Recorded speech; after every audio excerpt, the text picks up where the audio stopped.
이번 시간에는 사실의 착오에서 한계 사례 어떻게 해결할 것인가에 관한 강의를 하겠습니다.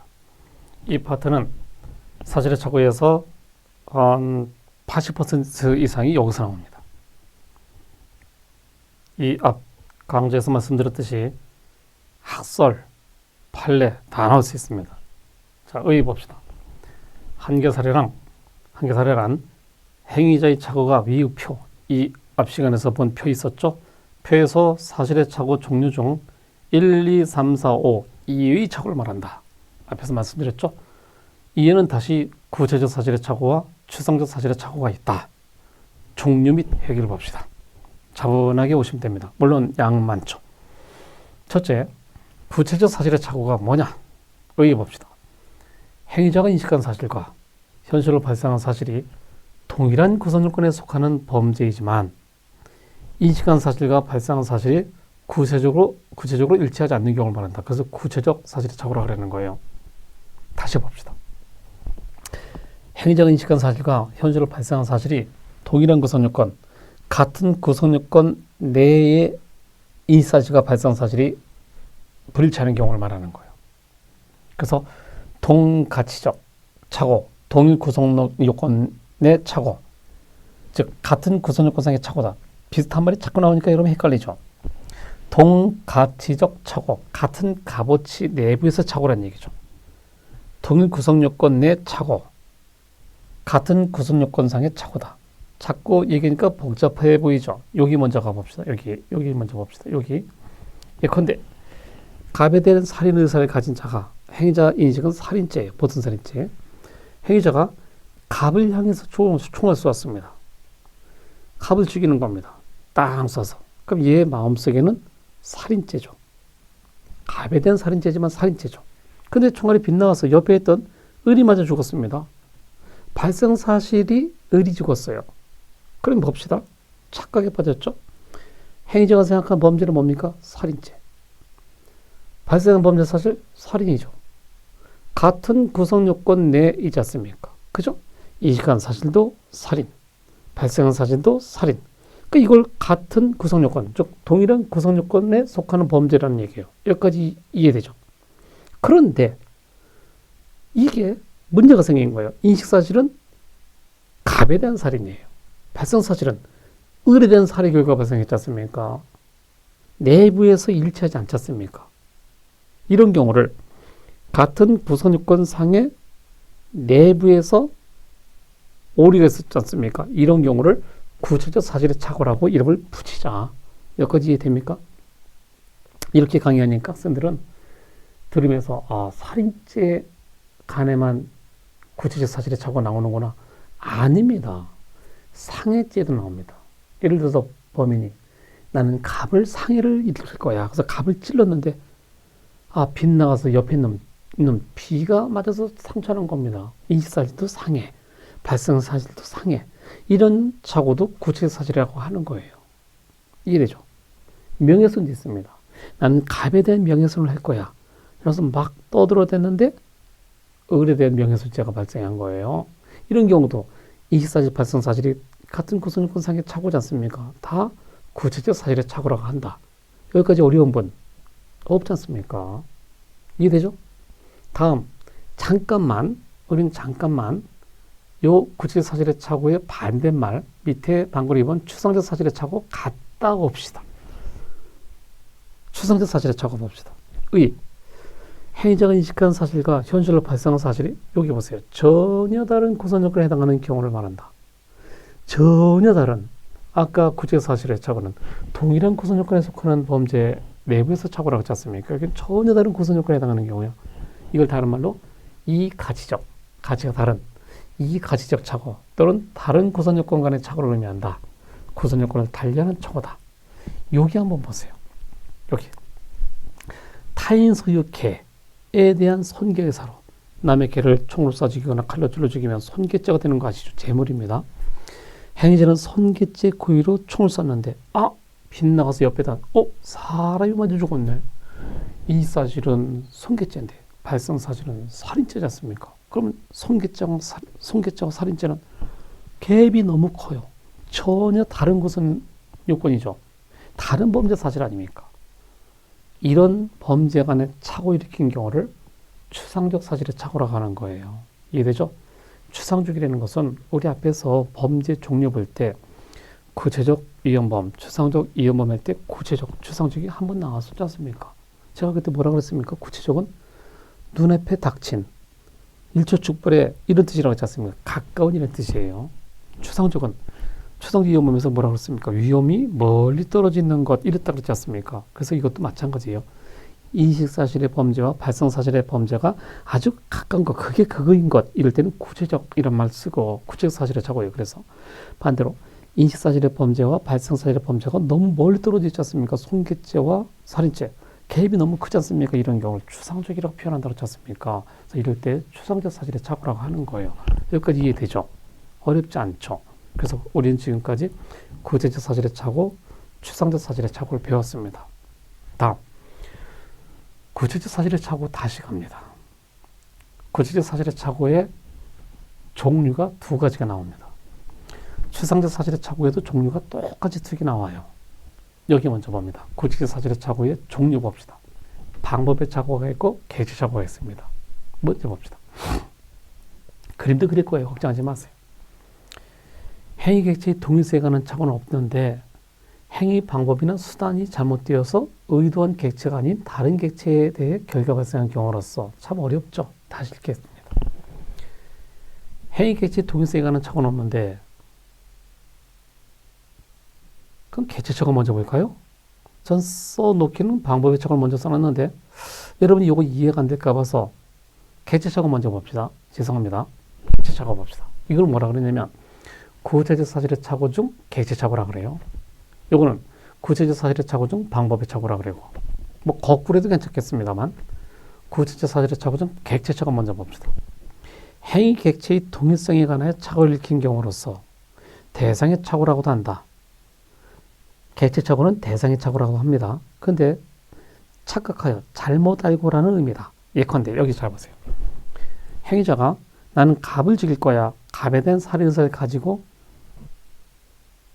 침대에서 자고 있는 을을 갑인 줄 착각하고 이게 포인트야. 실제로는 을이 침대에서 잠을 자고 있어요. 을이었어요. 그 침대에 누워서 자는 사람이. 그런데 행위자는 칼을 들고 저거 갑이야. 난 갑을 죽일 거야. 갑을 살해할 의사로 가서 살금살금 가서 침대에 누워있는 사람을 확 찔러 죽으라고 찔러 죽였는데 시신을 보니까 을이었어요. 그럼 생각해 보세요. 자, 총을 쏴주겠네. 그러면 봅시다. 이놈이 총을 쏘면서 인식한 사실이 살인죄죠. 발생한 사실도 살인이죠. 구체적 사실의 착오죠. 그런데 행위자 입장에서 자신의 살인죄 객체가 뭐예요? 구성요건 해당성에서 객관적 구성요건의 사실 중에 행위 객체지 않습니까? 그죠? 기억하시죠? 제가 박스 그려드린 거. 거기에서 행위자는 나의 살인죄의 객체는 갑이야 라고 생각했지 않습니까? 잘 들어보세요. 나의 살인죄의 객체는 갑이야 라고 생각했어. 근데 실제로 나의 살인죄 객체가 누구였어? 을이었지 않습니까? 그러니까 이걸 구체적 사실에 관한 착오 중에서 객체의 착오를 일으켰지 않습니까? 내가 생각한 객체는 갑이었는데 실제로 그 객체는 을이었잖아. 이럴 때 착오를 구체적 사실의 착오 중 객체 착오라고 하자. 어렵습니까? 여기까지? 안 어렵지 않습니까? 이런 경우 구체적 사실에 관한 착오 중 객체 착오를 한다. 자, 이제 방법의 착오 봅시다. 아까 읽은 거 다시 읽어보겠습니다. 행위 객체의 동일성에 관한 착오는 없어. 이 착오는 아니라는 거죠. 행위 방법이나 수단이 잘못되어 의도한 객체가 아닌 다른 객체에 대해 결과 발생한 경우로서 수단의 착오라고도 한다. 빗나가서라는 의미예요. 빗나가서. 근데 봅시다. 대부분의 이 사례에서 빗나가서 뭐 옆에 있는 이런 말이 들어갑니다. 걱정하지 마세요. 예컨대 행위자가 갑에 대한 살인 의사를 가지고 있었어요. 그래서 갑을 향해서 총을 딱 쐈어요. 근데 총알이 빗나가서 옆에 있던 을이 맞아 죽은 겁니다. 자, 여기까지 보세요. 자, 행위자가 인식한 범죄 사실은 살인죄. 발생한 사실도 살인죄. 구체적 사실의 착오네. 그런데 잘 들어보세요. 저기 서 있는 게 갑이었어. 보니까 갑이야? 나 저는 왼수. 내 죽일 거야. 총을 들고 딱 쏩니다. 갑이었어. 그게 갑이야, 갑. 그럼 생각해 보세요. 행위자가 생각한 자신의 살인죄 객체가 갑이라고 생각했는데 갑이었지 않습니까? 그 객체차고 있는 겁니까? 갑을 갑으로 정확히 아는 거예요, 이 사람. 아까 여기서 뭐라고 했습니까? 침대에 누워 자고 있는 을을 갑으로 알았으니까 객체차고죠. 여기는 저기 갑이 서 있어요. 그 갑이요, 갑. 갑을 갑으로 알았지 않습니까? 객체차고는 아니에요. 갑 맞네? 확인했어. 맞아. 딱 썼어.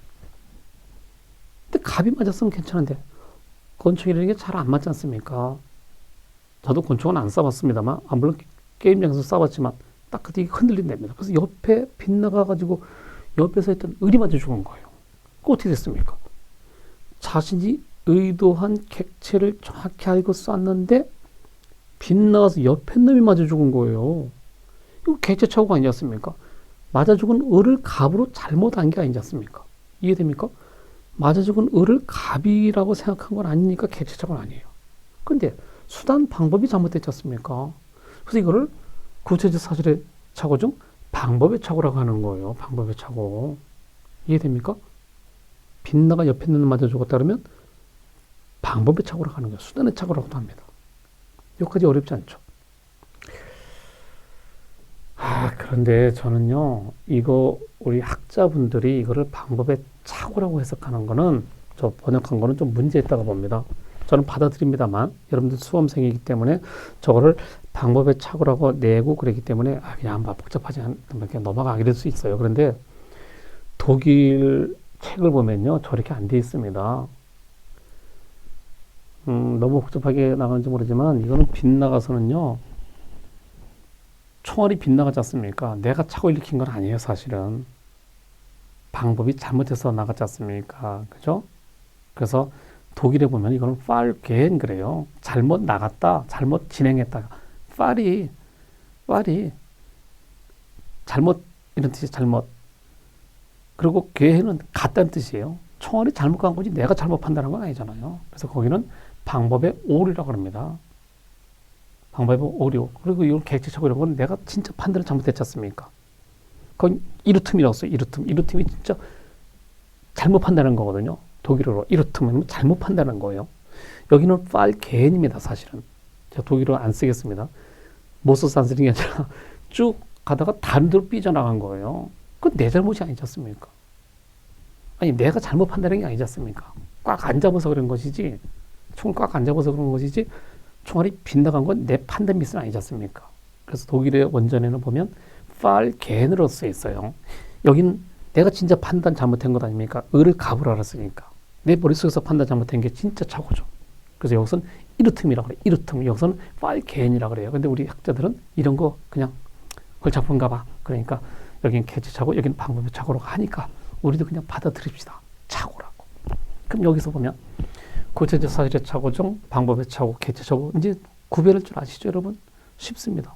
이렇게 쉽게 설명했는데도 그래도 모르겠습니다 그러는 사람을 위해서 팁 하나 드릴게요. 뭐냐면 객체착오와 방법의 착오를 구별하는 또 하나 간단한 방법.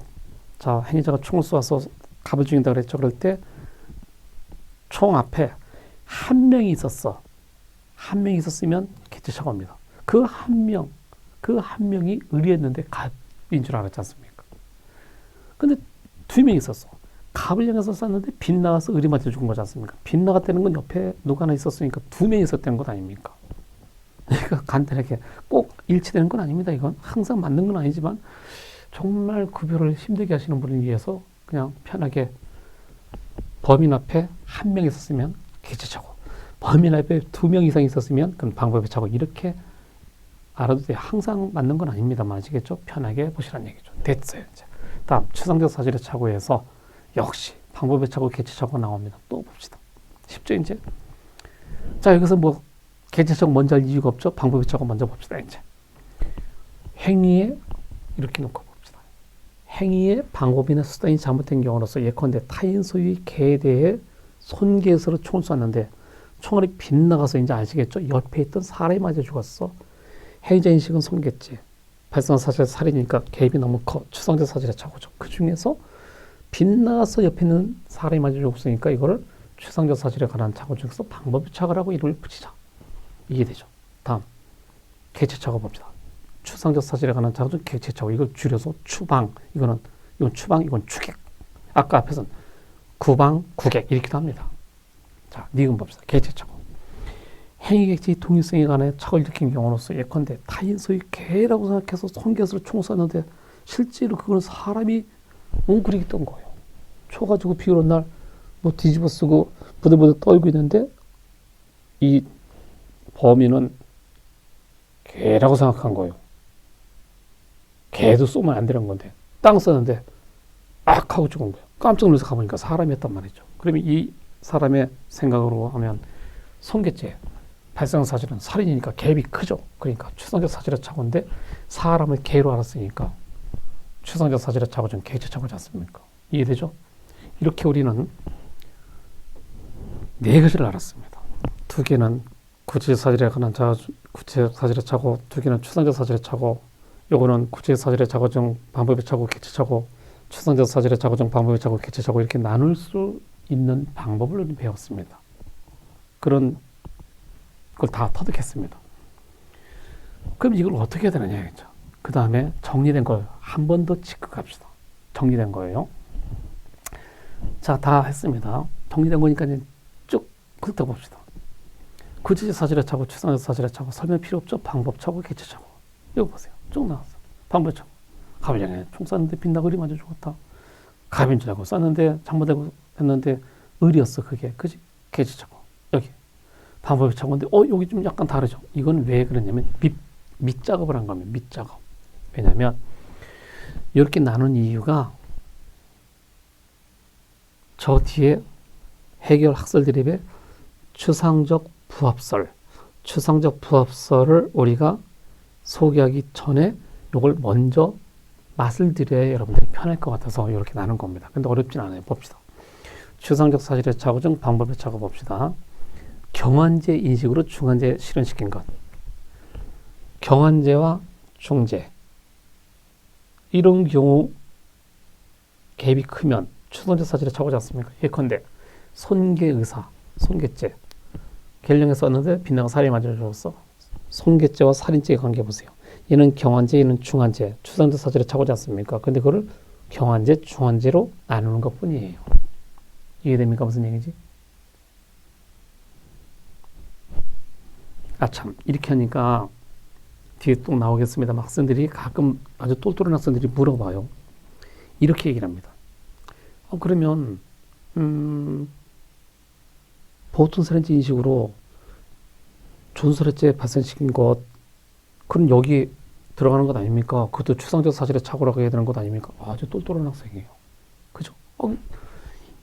이치들 하면 그 학생 말이 맞지 않습니까? 그것도 보통 살인죄랑 존살해죄는 경중이 있는 거니까 구성요건을 달리하는 착오지 않습니까? 이것도 추상적 사실의 착오로 가는 것 아닙니까? 아니라니까. 그런데 아까 그랬지 않습니까? 아까 큰 표에서 봤듯이 1, 2, 3, 4, 5 이외에 나머지 한 개 사례를 여기서 설명드렸지 않습니까? 그래서 가중적 사실의 착오 있지 않습니까? 그건 이미 15조 1항으로 해결하는 거 있고, 그리고 학설 해결하는 거 다 끝났지 않습니까? 거기서 다 끝난 거예요. 그걸 여기다 도입하면 안 됩니다. 여기 들어오는 경중 나누는 건요, 구성요건이 전혀 다른 거 있지 않습니까? 가령 손괴죄랑 살인죄는 아예 유전자가 다른 범죄지 않습니까? 이런 경우를 추상적 사실의 착오로 하는 것이지, 아까 보통 살인죄랑 전살해죄의 이 관계는 유전자는 같은 범죄예요. 뭐 형법에서 유전자 얘기하는 건 뭐 저만 있는지 모르지만, 아예 이 경우 손괴죄와 살인죄는 전혀 다른 범죄들이지 않습니까? 거기에서 구성요건이 다를 때 추상적 사실의 착오라는 거고, 아까 본 보존살인죄랑 존살인죄는 같은 유형의 구성요건이지 않습니까? 그렇기 때문에 여기에 추상적 사실의 착오로 비록 경중이 있다 하더라도 여기서는 논하지 않는다는 것 아시겠죠? 그 얘기예요. 또 일반 절도죄랑 특수 절도죄 그 사이도 같은 유형의 범죄이기 때문에 여기 들어오면 안 됩니다. 아시겠죠? 또 강제추행죄랑 강간죄도 경중이 있지 않습니까? 구성요건을 달리 하지만 같은 유형의 범죄이기 때문에 여기 한계 사례로 안 들어온다는 것. 아시겠죠? 무슨 얘기인지? 그걸 좀 알아두셨으면 좋겠어요. 그거를 설명을 안 해요, 학자들이. 근데 학생들이 질문한다니까요. 얼마나 학생들이 비상합니까? 정말 칭찬해요. 자네 진짜 생각 많이 하고 있구만. 정말 돋보인다. 전 칭찬 많이 해줘요. 학생들이 이렇게 듣고 있다가 의의 질문하면요. 좀 깜짝깜짝 놀래요. 질문 많이 하시기 바랍니다, 여러분. 자, 아시겠죠? 그 배경 설명 드렸습니다. 이렇게도 안 된다. 또 반대로 중환진식으로 경제실현. 마찬가지 아닙니까? 살인을 사러 사람 향해 총을 쏘았었는데 걔가 먼저 죽었어. 전혀 염색자가 다른 범죄들 간에 경중 차이가 있지 않습니까? 이런 경우도 추상적 사실의 착오, 방법의 착오가 된다. 개체 착오. 경제인식, 중재실현. 중재인식, 경제실현. 마찬가지. 사람을 개로 알고, 개를 사람으로 알고. 똑같죠. 추상적 사실의 착오. 좀 개체 착오지 않습니까? 쭉 보면 되잖아. 자, 이제 이게 이제 밑작업을 한 겁니다. 뒤에 추상적 부합설이 나올 때 좀 더 얘기할 겁니다. 자, 그 다음에 이제 드디어 한계사례 해결하는 학설 대립을 봅시다. 이제 드라마틱하게 나올 겁니다. 자, 꽉 찼죠? 좀 부담스럽죠? 걱정하지 마세요. 이거 설명 드리고, 그리고 박스 정리한 거 암기하면 됩니다. 암기. 자, 학설 대립 봅시다. 인식사실과 발생사실 간에 갭이 생겼을 때 어떻게 할 것이냐, 이 행위자를 어떻게 고의범으로 처벌할 것이냐, 아니면 이거를 인식한 대로 할 것이냐, 발생한 대로 할 것이냐, 어떻게 할 것이냐.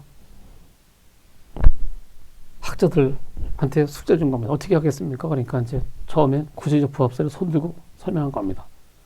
저분들이 뭐라고 주장했는지 봅시다. 주장 내용. 이분들은 행위자, 즉 범죄자를 많이 감싸려고 합니다. 이번은. 행위자를 많이 감싸려고 하는 마음이에요. 자, 봅시다. 행위자가 인식한 범죄 사실과 현실로 발생한 범죄 사실이 구체적으로 부합. 구체적 부합을 제가 해설을 해놨어요. 부합. 서로 꼭 들어맞음 또는 일치함. 구체적으로 부합하는 경우에만 인식한 범죄 사실에 대한 고의를 발생한 범죄 사실의 고의로 전용, 옮겨다 쓴다는 거예요. 전용하여 발생 사실에 대한 고의 기수 성질을 인정하고 그 이외의 경우에는 고의의 전용을 인정하지 아니하여 현실로 발생한 범죄 사실에 대한 고의가 조각되어 인식 사실에 대한 미수와 발생 사실에 대한 과실의 상상 경험을 처리한다. 좀 어렵죠? 제가 좀 빨리 읽었죠? 다시 천천히 읽을게요. 다 설명드릴 테니까 걱정하지 마세요. 이분들은 이렇게 얘기합니다. 어느 때 이 행위자를 착오를 무시하고 이 사람의 인식, 즉 고의대로 처벌할 것인가? 이럴 때만 이라는 거예요. 행위자가 인식한 범죄 사실과 현실로 발생한 범죄 사실이 구체적으로 부합할 때만. 구체적으로 부합할 때가 뭐냐 이거죠. 그게 그것이라고 딱 일치할 때라는 뜻입니다. 자, 그럼 제가 그림을 그려드릴게요. 자, 범인이 총을 쏩니다. 총을 쏘는데 갑살에 고의로 총을 쏩니다. 잘 들어보세요. 여기 딱 한 사람이 있다 그랬죠? 아까 그랬잖아. 한 사람이 있는 걸 전제한다고. 딱 사망했어. 사망했어. 그런데 이게 을이었어요. 어찌 된 거야? 범인은 갑 살해 의사로 쐈는데 그게 을이었어. 을을 갑으로 잘못 알았단 말이죠. 이게 바로 인식사실 살인, 발생사실 살인이니까 구체사실의 착오이면서 객체의 착오를 일으켰죠. 그죠? 이럴 때 이 구체적 부합설에 의하면 이렇게 해석합니다. 자, 여러분이 범인이라 칩시다. 제가 구체적 부합설 입장에서 물어볼게요. 대답해보세요. 여러분이 범인입니다. 물어봅니다.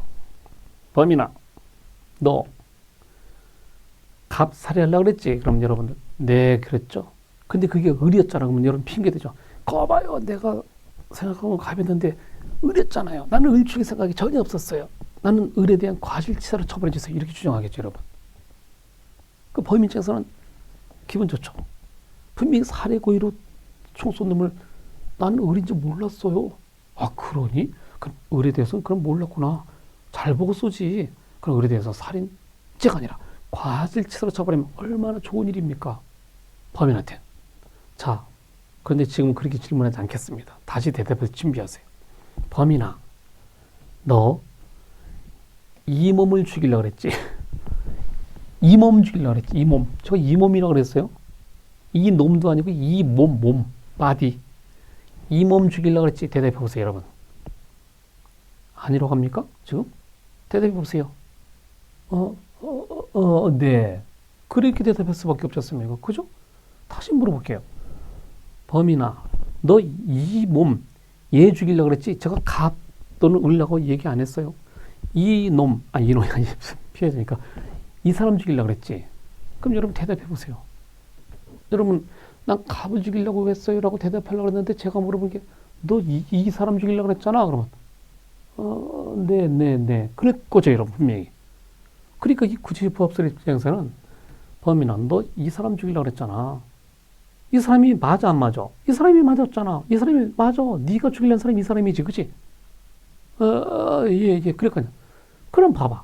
네가 여기 있는 저 사람 죽이려고 그랬고, 저 사람이 맞아 죽었는데, 그게 갑이 못 됐고, 그게 을이 못 돼. 그 네 인식사실과 발생사실이, 이거는 딱 일치하는 거다, 이거야. 부합한다는 거야. 뭔 말이 맞냐, 이거야. 잔머리 굴리지 마라. 또 이 사람 죽이려고 그랬고, 이 사람이 맞아 죽었는데, 왜 말이 많아? 이게 무슨 착오야? 착오를 무시해버리라는 거야. 구체적으로 일치한다는 거야. 구체적으로 딱 들어맞는다는 거야. 이 사람 죽이려고 그랬지? 이 사람 죽었잖아. 딱 맞는다는 거야.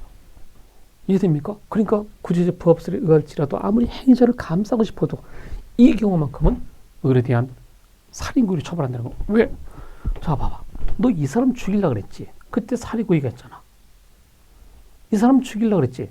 얘한테 이 고의를 이렇게 갖다가 여기다 써먹는다는 거예요. 고의가 있는 거로 써먹는다는 거예요. 이걸 전용이라고 그래요. 전용.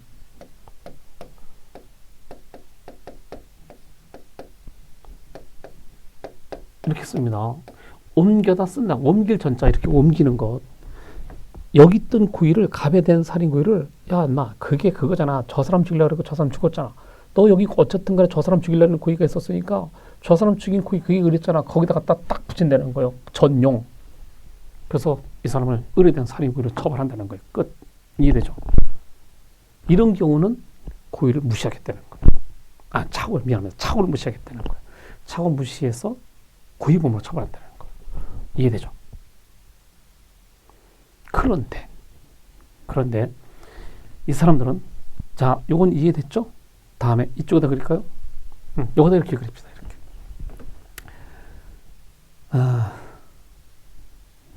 요거다 그릴게요. 미안합니다.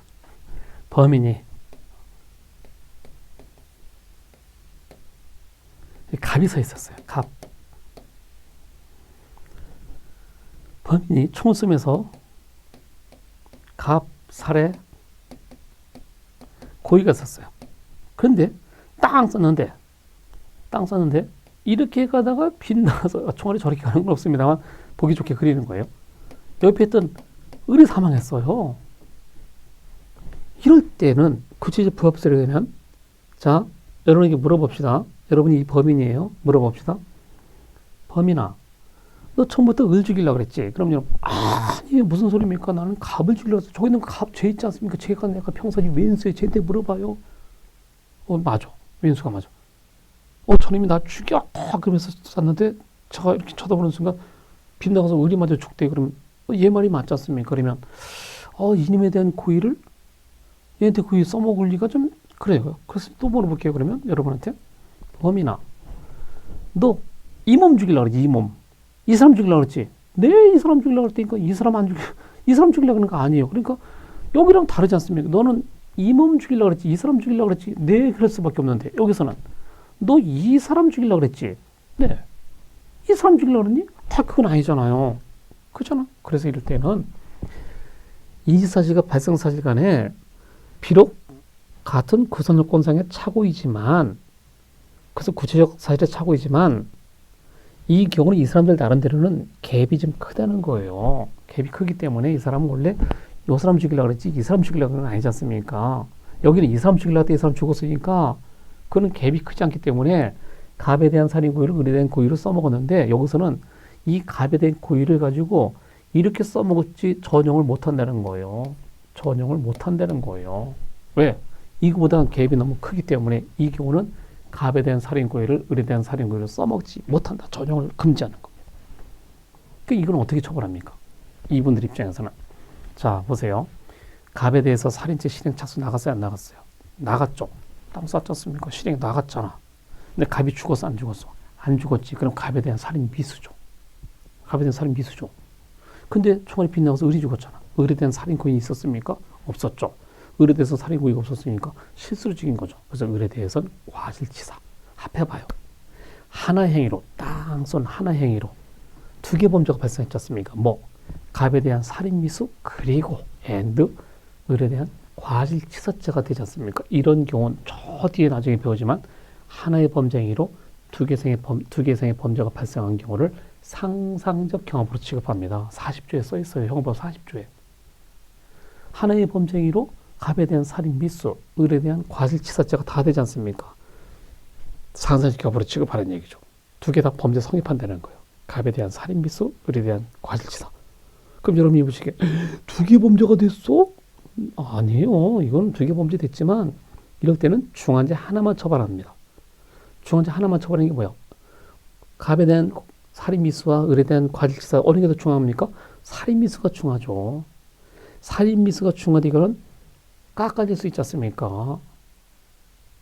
여기서는 을에 대한 살인 기수로 처벌했기 때문에 안 깎아줘요. 근데 살인 미수는 깎아줄 수 있다니까? 그러면 이때는 안 깎아주고 살인 기수인데 이때는 살인 미수 처벌하니까 훨씬 유리하다는 거예요. 행위자에게. 아까 제가 그랬지 않습니까?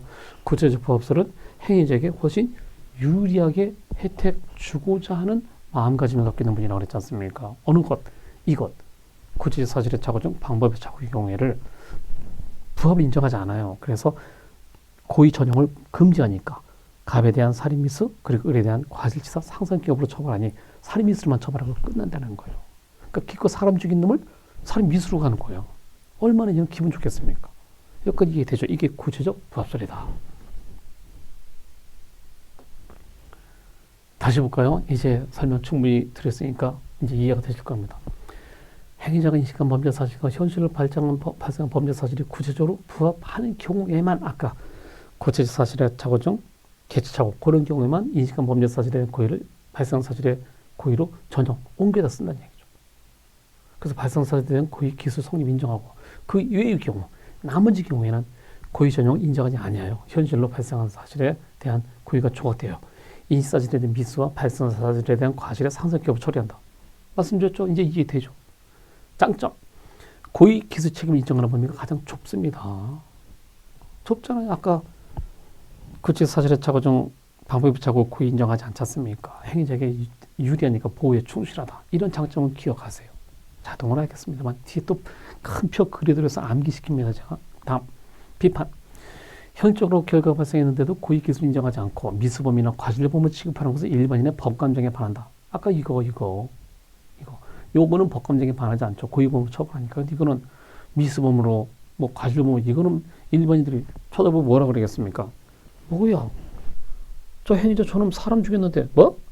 살인 미수, 과실치사 상상의 경우 너 여기 있네 그럴 거 아닙니까? 그죠? 그 일반인의 법감정에 반하는 주장을 하고 있다는 거예요. 아시겠죠? 여기까지. 다음 법정주 부합설을 봅시다. 놀랍게도 이게 판례입니다. 물론 판례의 그 판사님들이 판결하면서 우리는 이 경우에 법정적 부합설을 택하노라 이렇게 판결을 안 합니다. 법관님들은 판결하실 때 우리는 무슨 설에 근거해서 판결한다라고 얘기를 안 합니다.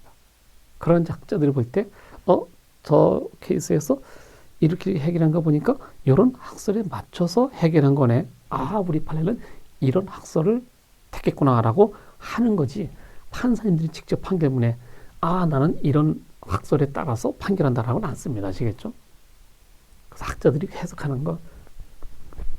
해석할 때 판사님들이 그렇게 입장을 택했다고 하는 겁니다. 주장 내용 봅시다. 이것도 긴데 어렵지 않아요. 제가 설명 드릴 테니까 걱정하지 마세요.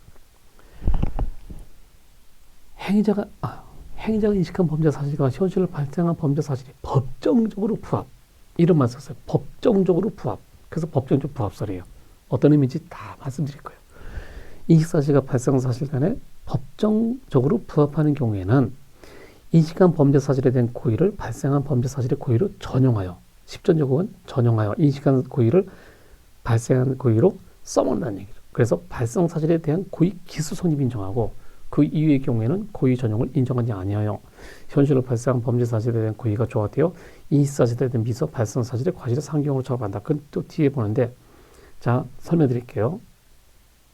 빨리 읽었습니다. 이거 봅시다. 요거는 구체적 사실의 착오정, 객체 착오정, 방법 착오를 했죠. 아까 구체적 법에서는 이거는 고의 전용을 인정해서 의뢰에 대한 살인 고의 기소. 저거는 고의 전용 인정 안 해서 갑에 대한 살인 미수, 의뢰에 대한 과실치사 상경이라고 그랬죠. 상상기합 줄임말 상경. 근데 법정적 부합설을 봅시다. 이제 법정적 부합설을 아까 읽어봤지만 인식사실과 발생사실 간에 법적으로 같은 구성요건상의 범죄라면 이런 뜻이에요. 법정적이라는 것은 같은 구성요건상의 범죄라면 고의 전용을 인정한다는 거예요. 자, 물어볼 테니까 봅시다. 여러분이 행위자입니다. 여기 범인이야. 물어봅니다. 준비하세요. 범인아, 너 얘에 대해서 살인하려고 그랬지? 대답해 보세요. 얘에 대해서 살인죄를 범하려고 그랬지? 네, 그랬죠, 여러분. 다음. 근데 범인아, 너 얘에 대해서 살인죄 결과 발생했지? 살인죄 결과 발생했지? 대답해 보세요. 네. 그 뭐가 말이 많어? 야, 네가 생각한 게 살인죄고 발생한 것도 살인죄잖아. 뭐 말이 많냐? 그럼 네가 생각했던 살인죄 고의와 발생한 사실의 살인죄 고의 그게 그것 아니야. 핑계 대지 마. 의뢰에 대한 살인 고의 기수야. 이해돼? 이해되죠 이제? 그렇게 처벌합니다. 그러니까 이것 구체적 사실의 착오 중 객체 착오에 대해서 구체적 부합설과 법조적 부합설의 해결이 똑같아. 어떻게? 발생한 사실에 대한 고의 기수. 됐죠? 이 사례에서는 구체적 부합설과 법정적 부합설 간에 견해드립이 없다니까요. 견해드립이 없는데 견해드립이 있다라고 나오면 틀린 거예요. 이해되죠? 뒤에 또 말씀드릴 겁니다. 이 사례가 중요해요. 이제 이 두 개의 견해의 대립이 있는 게 이겁니다. 자, 법정적 부합설에서 물어봅니다. 여러분 준비하세요. 핑계댈 준비하세요. 아까랑 달라요. 자, 물어봅니다. 여러분 대답 잘하세요. 범인아, 너 사람을 살해하려고 결심했지? 제가 사람 안 집었어요. 너 사람을 살해하려고 결심했지? 살해 고의가 있지? 대답해봐요. 네. 대답 안 하면 안 됩니다. 이거 있었잖아. 다음 두 번째 질문이 중요해요. 근데 너 네가 행위해서 사람이 죽었지? 자, 처음 질문 뭐였어요? 야, 너 사람을 죽이려고 살인죄 고의가 있었지? 네, 그랬죠. 다음. 그런데 네가 너의 행위로 인해서 사람이 죽었지? 대답해봐요. 네지. 근데 여러분이 그런데 갑이 아니라 그런데 그건 네 생각이고 자, 봐봐. 네가 사람 죽이려고 결심했지? 네. 근데 사람이 죽었지? 그러니까 너는 살인죄 고의로 살인죄가 발생했지? 인식사실과 발생사실과 똑같은 범죄지? 그지? 네. 그럼 뭘 말이 많아? 의뢰에 대한 살인 고의 기수야 이 사람아. 이렇게 하는 거예요. 법정적 부합설이라고 했지 않습니까? 법정적 부합설은 인식사실의 그 법정적으로 평가할 때 구성요건 있지 않습니까? 그것과 똑같은 결과 발생했지 않습니까? 구성요건적으로. 그죠? 그 법정적으로 구성요건적으로 똑같으면 그 착오를 개무시하는 거예요. 개무시. 그래서 이 경우도 아까 구체적 부합설과 달리 법정적 부합설은 잔소리 마라.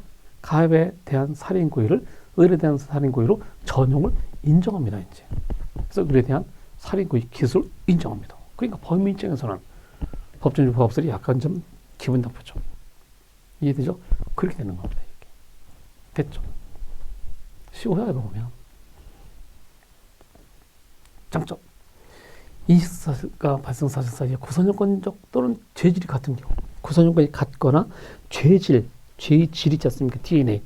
이것이 같은 경우도 발생사실에 대한 고의를 무조건 인정합니다. 그래서 일반인의 법감정에 부합한다는 거예요.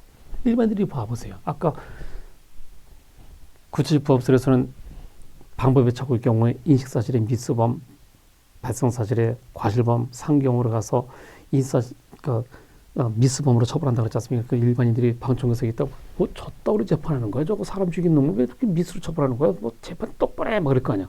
여기서는 그런 것까지도 방법의 착오까지도 발생사실에 대한 고의 전용을 인정해서 의뢰에 대한 살인 고의 기술을 인정합니다. 땅땅땅 그러니까 뭔가 제대로 하는 거만 그럴 것 아닙니까? 사람 죽인 놈 살인죄로 처벌하는 게 참 잘했다 그럴 것 아닙니까? 법관정에 부합한다는 거예요. 이게 되죠. 다음 비판. 비판도 있습니다.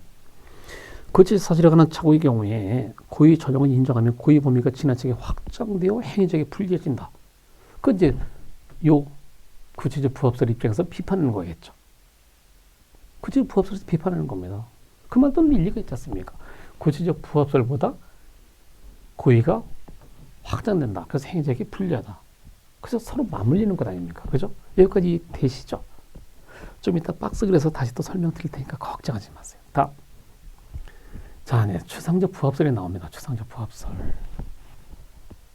아까 제가 밑작업도 했지 않습니까? 봅시다. 주장 내용. 행위자가 인식한 범죄 사실과 현실로 발생한 범죄 사실이 구성요건 또는 재질이 같지 않다 하더라도 그런 거, 그러니까 인식 사실과 발생 사실 간에 구성요건, 재질이 안 같아, 같지 않아, 전혀 다른 범죄야. 그랬다 하더라도 가벌적 사실, 처벌하는 사실이라는 얘기죠. 가벌적 사실이라는 점에서 추상적으로 부합, 어디서 가로 여기죠. 추상적으로 부합하는 경우에 고의 기술을 인정하는 입장입니다. 자, 가로에 있는 거 봅시다. 추상적으로 부합이라는 건 행위자가 범죄 의사를 가지고 범죄 결과를 발생시킨 이상 인식 사실과 발생 사실이 모두 범죄라는 점에서 일치한다. 그 부합 인정하는 거예요. 자, 예를 들어서 개라고 생각하고 손괴죄 의사로 범죄 행위를 했는데 사람이 죽었네? 이럴 때 인식 사실, 손괴죄 범죄 사실이지 않습니까? 발생 사실, 살인죄 범죄 사실이지 않습니까? 이런 경우에 또 아까 갑인 줄 알고 을 죽였지 않습니까? 이런 경우 갑이 죽었다 하더라도 살인죄, 을이 죽어도 살인죄. 또 갑을 향해서 쐈는데 빗나가 을이 죽었어. 이 사실 살인죄, 발생 사실 살인죄 다 가벌적이라는 거예요. 다 가벌적 요소라는 거예요. 가벌적이라면 비록 인사실과 발생 사실 간에 구체적 우리 일치하든 추상적으로 뭐 크게 떨어졌든 간에 가벌적 사실이라는 점에서 일치하기 때문에 고의 인정을 많이 하겠다는 거예요. 그러니까 아까 읽었죠? 고의 기술 인정하는 입장으로서 고의 기술을 가장 넓게 인정합니다. 다시 읽을까요? 행위적 인식한 범죄 사실과 현실로 발생한 범죄 사실이 구성 요건 또는 재질이 같지 않다 하더라도 좀 갭이 크더라도 가벌적 사실이라는 점에서는 추상적으로 부합하는 경우에 고의 기술을 많이 인정하자는 거예요. 뭐 어차피 그런 생각을 거기서 짜는 이야기지. 그래서 고의 기술을 가장 넓게 인정하는 설입니다. 그러니까 비판을 엄청 받겠죠. 자, 비판 봅시다. 장점은 제가 안 썼어요. 장점은 뭐 마구마구 처벌하니까 법적 안전성은 크게 뭐 보호될 수 있겠죠. 기여할 수 있겠죠. 기여. 그러나 비판만 나옵니다. 여기는. 구체 사실에 관한 착오의 경우는 고의의 전형을 인정하여 고의 범위가 지나치게 확장돼서 행위적이 너무 불리하죠. 또 추상적 사실에 관한 착오의 경우에 아까 손괴 의사로 사람 죽인 경우 그때도 고의 인정한다니까요. 행위자에게 항상 경한 범죄 고의 기술 인정하는 것은 막연한 범죄에서만 있는 것을 구체적인 범죄의 고의를 인정하는 것으로서 이건 제형 법정지에 반한다라는 비판을 받습니다. 행위적이 불리하니까 그렇게 하겠죠. 자, 그래서 지금까지 본 세 가지 학설을 제가 말씀드렸죠. 세 가지 학설을 암기하는 박스를 그려놨어요. 이거는 다른 형법 교과서에도 다 있습니다. 다 있는데 저는 다른 형법 교과서에 있는 거랑 약간 다른 게 하나 있어요. 일반적으로 다른 분들은 구체적 부합설 또 법적 부합설 다 해놓고 여기 개체 착오를 앞에 놓습니다. 저는 방법의 착오를 앞에 놨어요. 위에 놨어요. 그래서 아까도 계속 눈치채셨겠지만 방법의 착오를 앞에 놓은 겁니다. 자, 봅시다. 자, 이제 예비지식 다 갖춰졌으니까 따라오시기만 하면 됩니다. 구체적 사실의 착오를 구체적 부합설에서는 그 중에 방법의 착오, 개체 착오를 어떻게 해결할 것인가를 보는 겁니다. 자, 참고로 여기에 점점점점 있는데 요거는 이 칸이 막아진 게 아니라는 걸 아셔야 돼요. 막아진 게 아닙니다, 이거는. 그래서 제가 이걸 그림을 그려봐야 되겠어요. 이거는 제가 문서 작업을 제대로 못해서 그래요. 죄송합니다.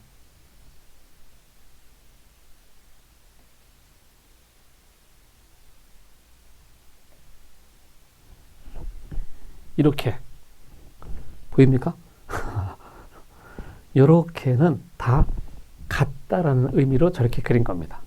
그러니까 이걸 지우는데 안 지워지더라고요. 제가 문서 작업하는데 제가 이제 컴퓨터를 잘 못하거든요. 자, 잠깐 봅시다. 다시 봅니다. 구체적 부합설 아까 봤죠? 얘기할 때 구체적 사실의 착오 중 방법의 착오를 어떻게 해결할 것인가. 방법의 착오 아까 그림 그렸었죠?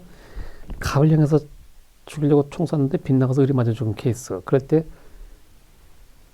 갑에 대한 고의를 을에 대한 고의로 안 써먹는다 그랬죠. 고의 전형을 부정한다 그랬죠. 그래서 이때는 봐봐. 이거 똑같은 거니까 여기서 읽어야 되겠죠. 이익사실의 미수와 발생사실의 과실범의 상상격 인정합니다. 이해됩니까? 제가 잘못 그렸습니다. 미안합니다. 여기까지입니다. 여기까지. 이렇게. 다시 그립니다. 이렇게. 이렇게만입니다. 이렇게. 그러니까 여기 법정적 부합설, 방법착오, 객체착오도 여기 들어가는 겁니다. 이렇게.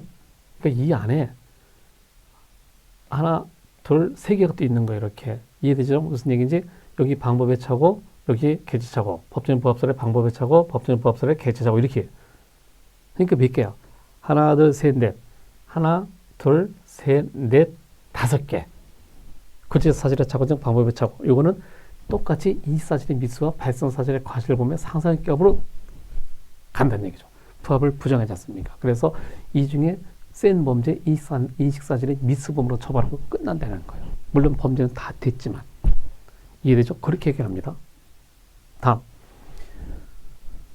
구체적 부합설에서 구체적 사실의 착오 중 객체착오. 이건 잘 봐야 됩니다.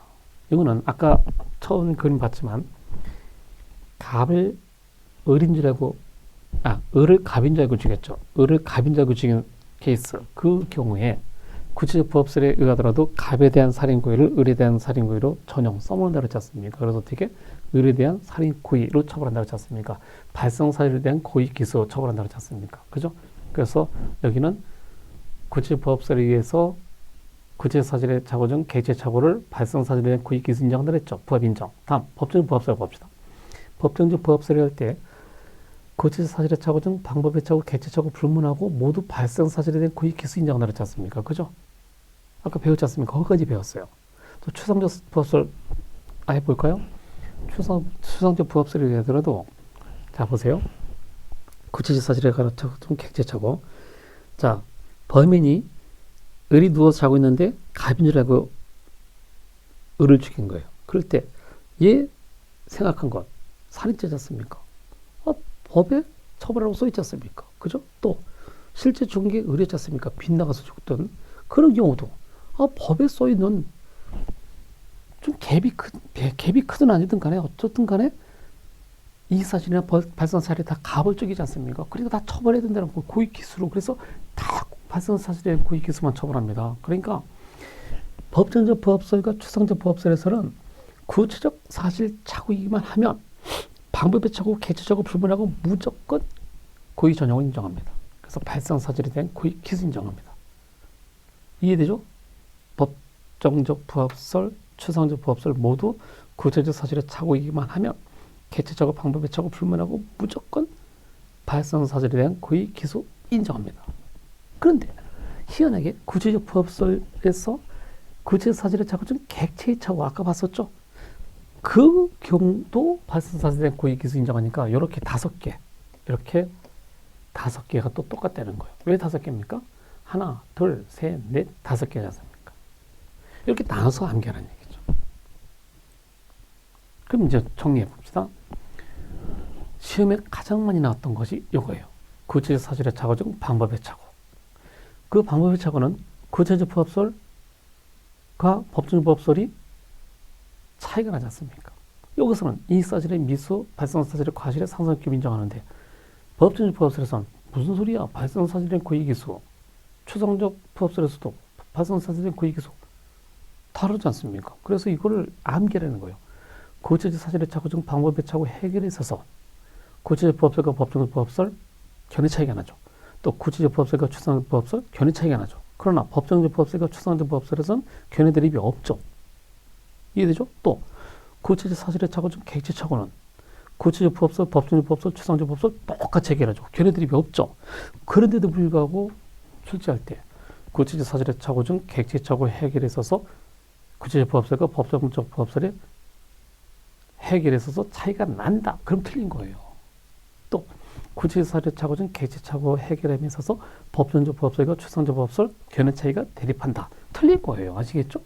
이거 그냥 암기하라는 거예요. 그래서 자판기처럼 나온다니까요. 암기하고 탁 누르면 설 따라 결론이 다르네. 탁탁 캐치할 수 있다는 거예요. 그래서 제가 오직하면 암기하라고 합니까? 이 암기하는 방법이 뭔지 아세요? 여러 번 보는 것도 중요하지만 이거는 여러분이 집에서 이거 보지 말고 백지에다가 자꾸 그려보세요. 오늘 밤 주무시기 전에 5번을 안 보고 그려보세요. 틀릴 겁니다. 보고 그리세요. 내일 또 5번 보고 그리세요. 그렇게 일주일만 그려보세요. 그러면 암기가 됩니다. 그러고 나서 일주일 뒤에 다시 한번 그려보세요. 안 되죠? 그럼 다시 또 보고 쓰세요. 그렇게 몇 주 하면 다 암기가 될 겁니다. 반복하는 사람이 천재를 이깁니다. 아시겠죠? 또 연구하는 바보가 현명한 사람이 이긴다고 제가 언제 말씀드렸지 않습니까? 반복하는 사람이 최고입니다. 반복 그리면 암기됩니다. 또 여기 와보세요. 추상적 사실의 착오의 경우에 구체적 부업설과 법정 부업설 대립이 있습니까? 없습니까? 전혀 없죠. 그런데 추상적 사실의 착오, 추상적 사실의 착오 중 방법의 착오, 개체 착오에 대해서 구체적 부업설과 법정 부업설에 견해 대립한다. 그럼 틀린 지문이에요. 이해되죠? 무슨 얘기지? 같게 얘기하잖아. 여기까지 됐죠? 다음 강의 안 한 게 있습니다. 추상적 사실의 착오를 추상적 부업설에서 어떻게 해결할 것인가? 요거 있죠. 요거 나머지 기억력 요건 강의 안 했습니다. 할 겁니다. 추상적 사실의 착오 중에서 추상적 부업설이 될 땐 요렇게 얘기합니다. 아까 추상적 사실의 착오를 구체적 부업설과 법정적 부업설은 이거는 갭이 너무 크기 때문에 인사실의 미수와 발생사실의 과실을 보면 상상격 인정한다 그랬죠. 예를 들어서 사람을 죽이려고 총을 쏩니다. 근데 옆에 있던 개가 맞아 죽었어. 그럼 어떻게 된 거야? 갭이 너무 큰 추상적 사실의 착오야. 그럴 때 이 두 개설은 인사실의 미수, 즉 살인 미수와 과실 손괴죠. 살인 미수와 과실 손괴의 상상격으로 처벌하랍니다. 근데 우리 형법에는 살인 미수 처벌 조항이 있지만 과실 손괴는 없거든요. 그러면 어떻게 해야 돼? 그럴 때는 살인 미수만 남아있는 거예요. 이거 주의해야 됩니다. 지문에 사람 죽이기 위해서 총을 쏘았는데 빗나가 개가 맞아 죽었다.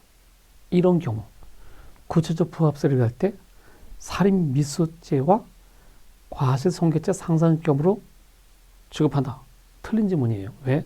어떻게 보면 맞는 것 같은데 학생들이 가끔 물어봐요. 아니 맞는 것 같은데 왜 그렇습니까? 그거는 우리 형법에 과실 손괴죄가 없기 때문에 그럼 빼야 돼. 빼고 살인 미수만 처벌한다라고 해야 돼. 이해되죠? 무슨 얘기지?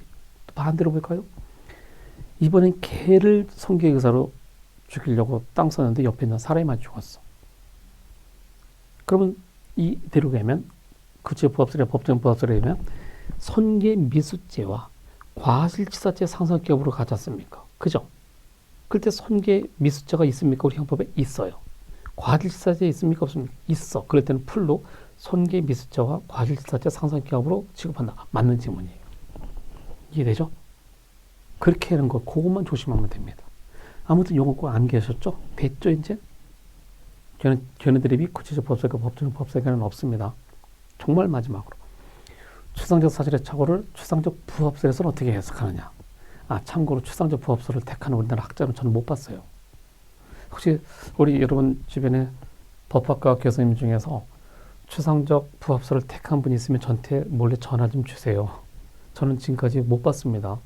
저 추상적 부합설 택한 분들은 일본에서 몇 분 있대요. 일본 학자 중에 몇 분 있답니다. 우리나라 학자 중에서 저렇게 선택한 분은 못 봤어요. 아무튼 기본서에 써있기 때문에 또 출제하는 분이 있어요. 그래서 강의는 해드립니다. 봅시다. 어렵지 않습니다. 자, 2개로 나눴습니다. 기억. 경환제, 뭔지 알죠? 경환제. 가벼운 범죄 고의로 중한 범죄 발생 시. 제가 줄였습니다. 경제 고의로 중한죄 발생. 니은 거꾸로요. 중한죄 고의로 경제 발생. 다시 기억합니다. 잘 보세요. 개를 송개째 고의로 쐈는데 사람이 죽었다. 이런 경우입니다. 그럴 때 이 분들은 추상적 부합설을 택한 분들은 어떻게 해석하느냐? 이럴 때는 잘 따라오세요. 경한제 기수와 중한제 과실범의 상상기업으로 취급하래요. 반대. 거꾸로 사람 죽일 의사, 즉 중한제 고의로 개가 죽었어. 경제 발생 시. 이럴 때는 중제 미수, 살인 미수와 경제, 송개죄 기수 상상기업이래요. 헷갈리죠, 여러분? 헷갈릴 겁니다, 분명히. 저는 이거 암기하는 요령이 하나 있습니다. 뭔지 아십니까? 이렇게 암기하면 어떨까? 잘 들어보세요. 여러분 어디다 메모해도 괜찮아요. 자, 경한제는 잘 들어보세요. 경한제는 앞에 나오든 뒤에 나오든 항상 기수. 봐봐.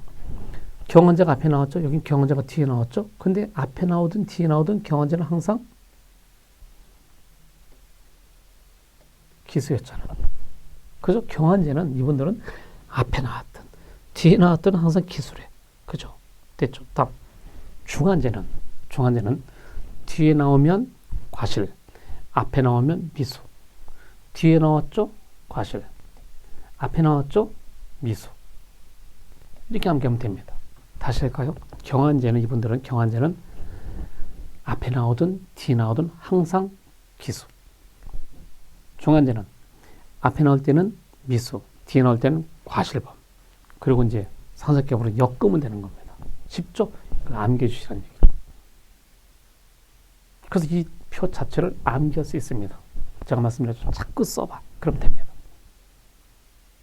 근데 이 추상적 부합설은요, 우리나라에서 지지 못 받는 가장 큰 이유가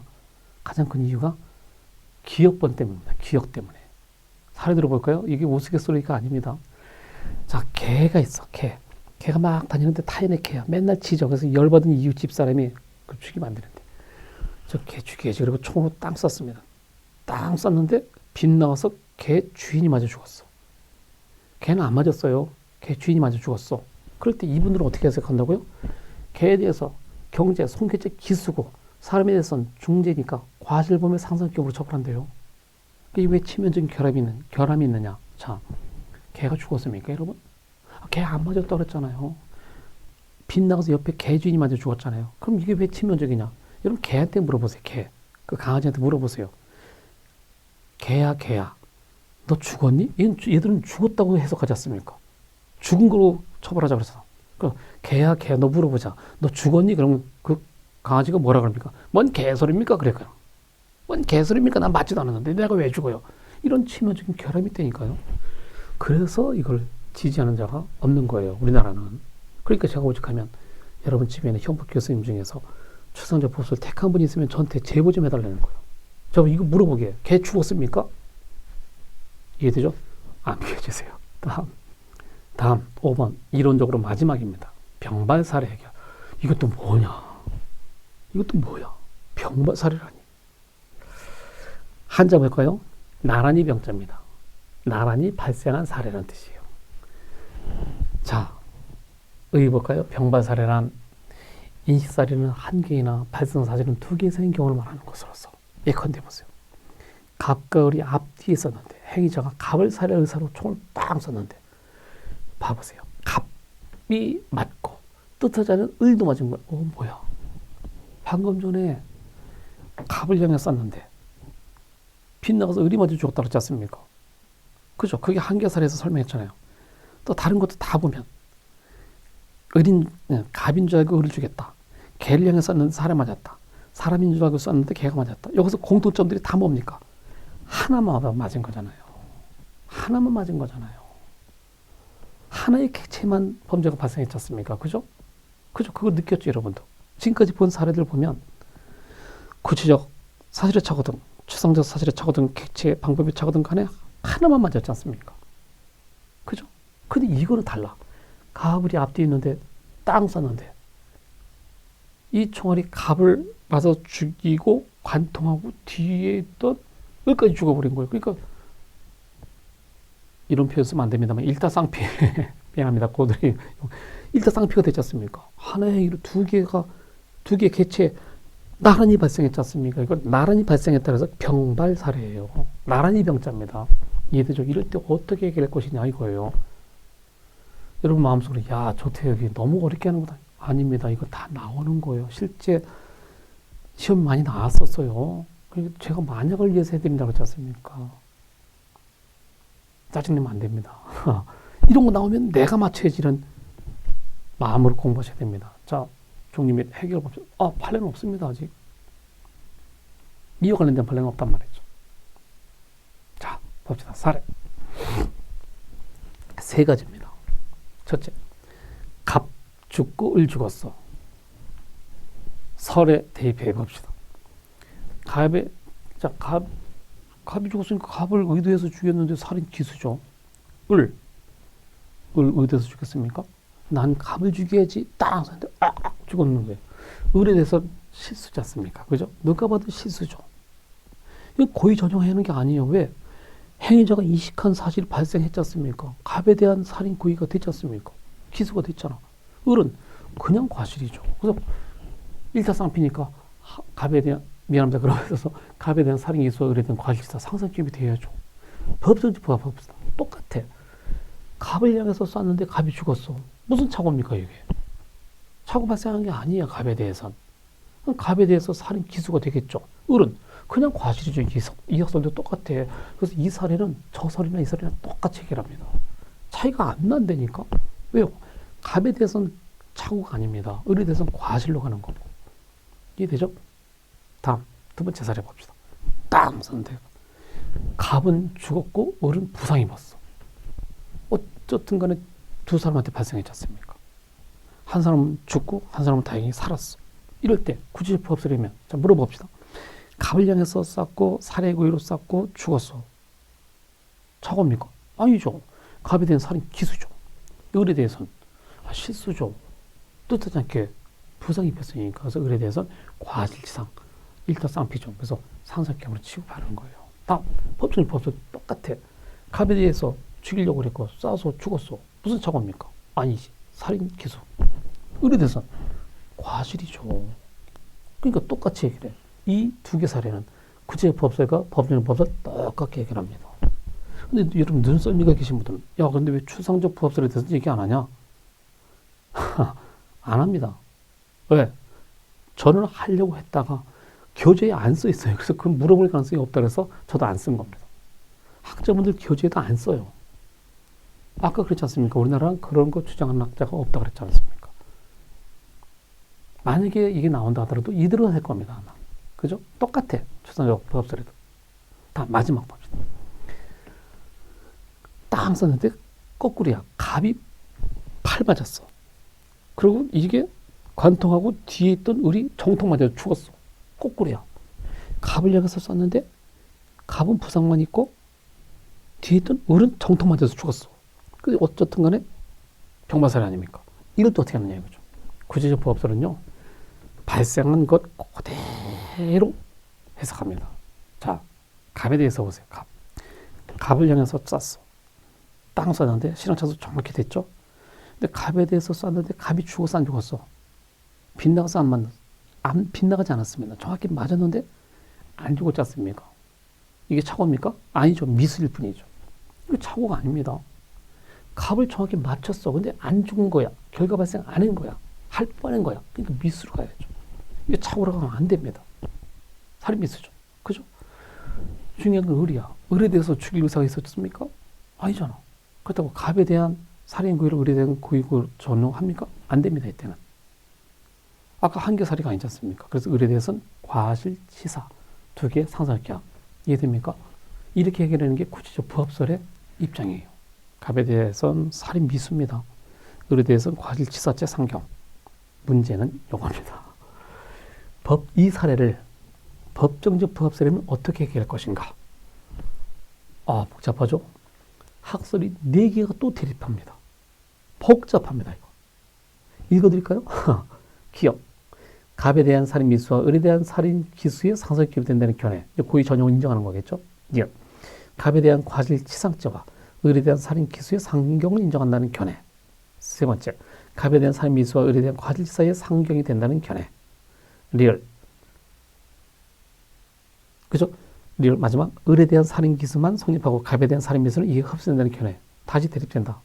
다시 나뉩니다. 자, 그럼 이거 어떻게 낼까요, 여러분? 이거 실제 나왔던 겁니다. 특히 첫 번째 사례, 두 번째 사례 다 나오고 세 번째 사례 낼 때 어떻게 냈느냐. 이거는 뭐 쉽죠. 이거 틀리면 안 됩니다. 근데 세 번째 사례를 어떻게 냈냐면 이렇게 냈어요.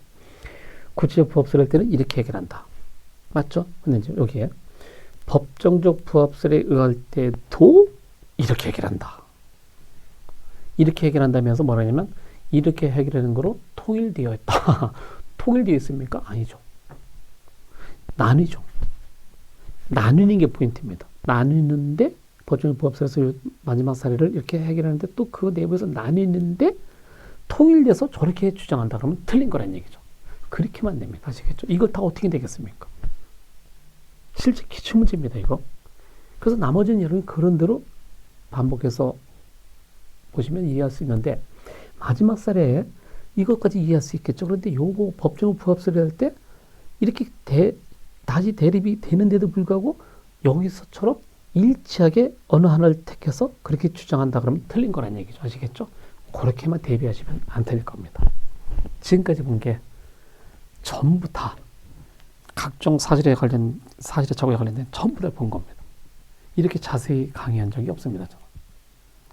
여기니까 그렇게 하는 거죠. 다음, 제가 그랬죠. 판례 몇 개 없다고.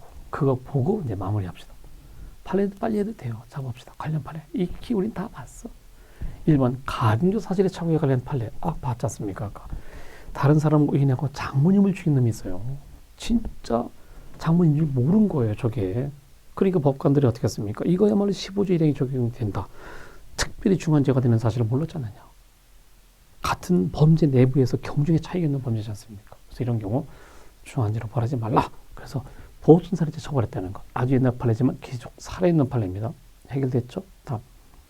큰 2번. 구체적 사실에 관한 자고증, 객체적에 관한 판례. 우리 어디서 봤습니까? 앞에서 봤지 않습니까? 인관계에서. 이거 김밥 콜라 사건이라고 제가 그랬지 않습니까? 신기루 자상호 2번. 기억나시죠? 김밥과 콜라 마구 먹고 사망. 살인죄 인정, 인관계 인정. 그랬지 않습니까? 제가 그때 뭐라 그랬습니까? 이 사례가 구체적 사실에 관한 자고증, 객체적으로 하지 않습니까? 왜? 실제로 타업파 조직원이 여자친구랑 어느 여관에 투숙한 줄 알고 보복하러 가서 찌르고 막 그랬는데 엉뚱한 사람이 칼 맞은 것 아닙니까? 엉뚱한 사람이. 그리고 김밥 콜라를 많이 마구 먹은 탓에 수분조를 발생해서 며칠 뒤에 죽었다 그랬지 않습니까? 그러니까 이 사례야말로 인사실 살인, 발생한 사실 살인이니까 구체적 사실에 자고고 그 여관에 투숙한 사람이 타업파 조직원인 줄 알았지 않습니까? 그러니까 개체 착오가 맞지 않습니까? 그죠? 그런데 우리 학자들은 대한민국 교과서에 이거 빼고 나머지 전부 다는요, 이 뒤에 있는 구체 사실에 관한 착오 중 방법의 착오에 관한 사례만 쫙 써놨어요. 이거 있는지를 캐치를 못하고. 그리고 이 사례를 여기만 설명해놨다고 했지 않습니까? 그래서 제가 저번에 말씀드린 대로 이걸 써놨지 않습니까? 사례 경우는 피고인이 살인죄의 대상을 인식하면서 을을 병으로 잘못 알았으므로 이거야말로 구체적 사실에 관한 착오 중 객체 착오 사례라는 얘기죠. 그래서 발생 사실에 대한 고의 전형을 인정했지 않습니까? 을에 대한 살인 고의 기수 인정했지 않습니까? 그래서 우리 판례도 구체적 사실의 착오 중 방법의 착오 사례만 있는 게 아니라 이렇게 객체에 관한 사례도 있다라고 저는 강조하는 겁니다. 됐죠? 다음, 이건 뭐 앞에서 했으니까. 그러면 3번, 큰 3번에 구체적 사실에 관한 착오 중 방법의 착오에 관한 사례가 더 많죠. 쉽습니다. 봅시다. 1번. 갑에 대한 폭행의 고의로 때립니다. 옆에 있던 을이마저 상처 입은 거예요. 갑을 때렸는데 빗나가서 뭐 돌을 던졌나 보죠. 탁 던졌는데 을이 머리 맞고 부상 입은 거예요. 이럴 때 을에 대해서는 과실로 해주세요. 안 된다는 거예요. 왜? 이익사실 폭행죄, 발생사실 폭행죄, 법정적으로 일치하잖아. 그래서 갑에 대한 폭행 고의를 을에 대한 폭행 고의로 전형 인정해서 을에 대한 폭행 고의, 폭행죄로 처벌하는 겁니다. 이해되죠? 쭉 보면 됩니다. 적어도 사람이 신체에 대한 폭행을 가할 의사 있는 이상 그렇지 않습니까? 또 사람 폭행하려고 그랬잖아. 제가 아까 물어본 거 똑같지 않습니까? 야, 너 사람 때리려고 그랬지? 네. 사람 맞아서 폭행 당했지? 네. 말 맞네.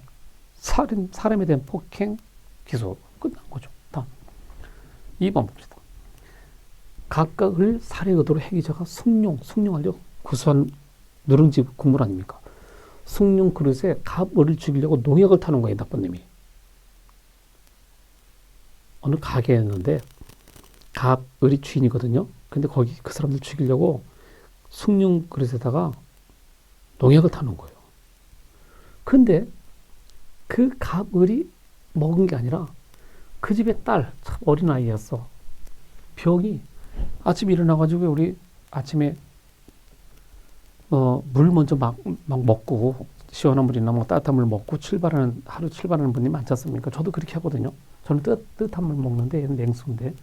그래서 딸이 기지개 펴고 왔다가 테이블 위에 숭늉이 있으니까 평상시 습관대로 벌컥벌컥 마셨다가 그만 얘가 죽은 거예요. 안타깝죠. 이럴 때 이 범인은 난 병을 죽일 생각이 없었어요. 갑을만 죽이려고 그랬지. 과실치사로 처벌해 주세요. 요딴 식으로 얘기한 거예요. 갑을에 대한 살인미수, 병에 대한 과실치사로 처벌해 주세요. 그랬던 거야. 그러나 판례 뭐라고 그러니까 야, 행자야, 너 사람 죽이려고 농약 타놨지? 대답해봐. 네. 사람 죽었냐 안 죽었니? 죽었잖아. 뭘 말이 많아? 고의 전용 인정하겠다는 거에서 병에 대한 살인고 인정한다는 거예요. 쉽죠? 똑같이 들어갑니다. 다음 3번. 갑 사리기도로 총 발사했는데 옆에 있는 을 맞고 죽었어. 이거 군대에서 했던 일입니다. 군대에서 이 범인이 계급이 병장이에요. 병장인데 하사랑 좀 다퉜나 봐. 다퉜으면 풀고 또 그렇게 세월하면 되는데 이놈은 이 총을 들고 말입니다. 하사를 쏴 죽이는 거예요. 못된 놈이죠. 참고로 군대는 지금도 있습니다. 군형법에는 상관살해죄가 있습니다. 상관살해죄. 상관살해죄는 일반 살인죄보다 중하게 처벌합니다. 그런데 하사는 상관이지 않습니까? 상관을 죽이려고 총을 겨눈 겁니다. 쏘는데 이때 옆에 을이 제가 다 써놨어요. 병장이 이 상황을 본 겁니다. 그래서 병장이 하사 죽이니까 야, 안 돼, 죽이면 안 돼, 제발. 그러면서 지가 가려먹은 겁니다. 이렇게 안 돼, 그래서 을이 맞아 죽은 거예요. 이거 무슨 장군님을 사단장님을 보호하려고 딱 난 게 아니라 그래 된 거예요. 이럴 때 이 범인은 뭐라고 그랬습니까? 나는 하사 죽이려고 그랬지 병장 죽이려고 하는 건 아니다. 을 죽이려고 하는 건 아니다.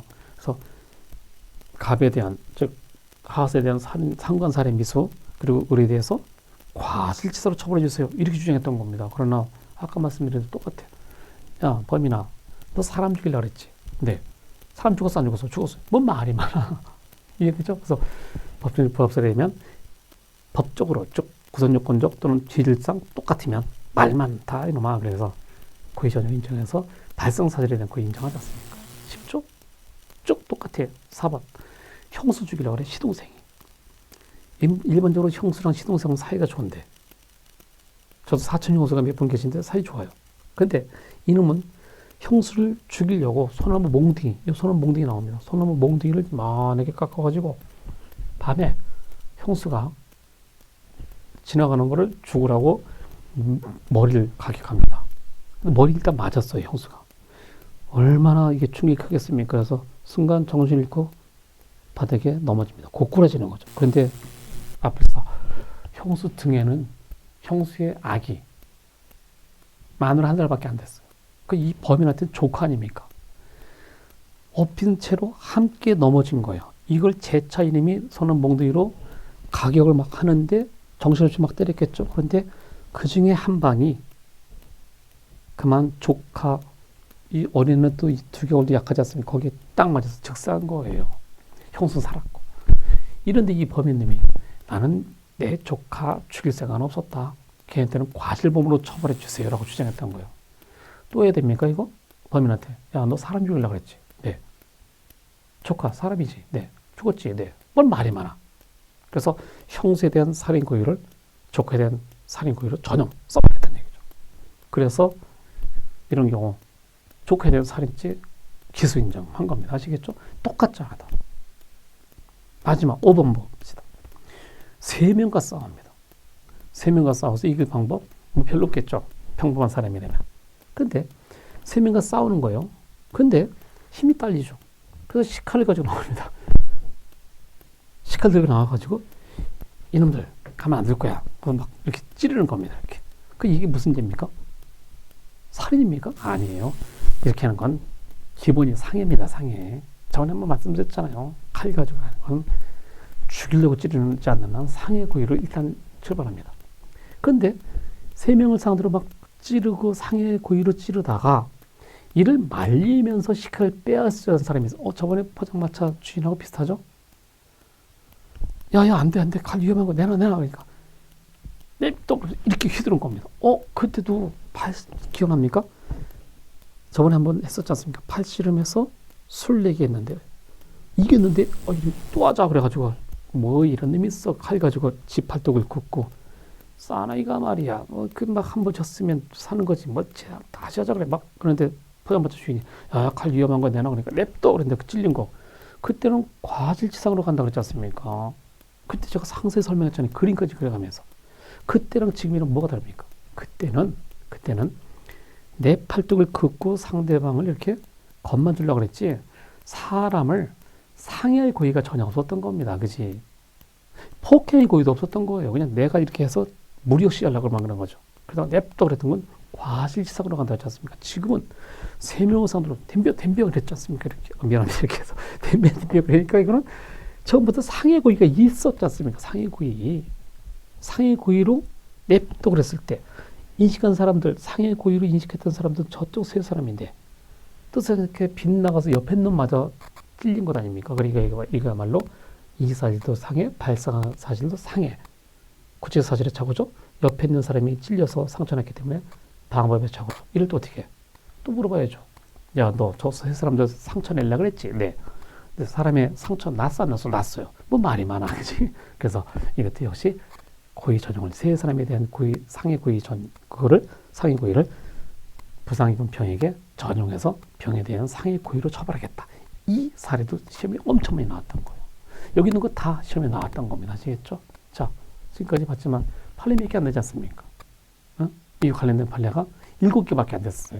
아까 보증세 때 처벌한 거랑 또 김밥콜레 사건과 이거에서 7개밖에 안 됩니다. 그러나 판례 무시하면 안 됩니다. 자주 나옵니다. 그리고 아까 말씀드린 대로 이론학설이 정말로 어렵게 나올 수 있습니다. 그래서 이론학설 분야, 특히 그림 그려드린 거 있지 않습니까? 박스 그려드린 거 이런 거 열심히 보시면서 그리고 무엇보다 중요한 것은 깨끗이 문제집 있지 않습니까? 이걸 딱 펼쳐놓고 하나하나 짚어가면서 확인하면서 문제 풀어보세요. 그러면 다 풀립니다. 자꾸 반복하시면 이와 관련된 이론학설 문제, 판례 문제 다 맞을 수 있습니다. 아시겠죠? 자신감을 가지세요. 이제. 지금까지 사실의 착오 전반적으로 다 훑어드렸습니다. 수고하셨고 쉬었다가 다음 파트 나갑시다. 고생하셨습니다.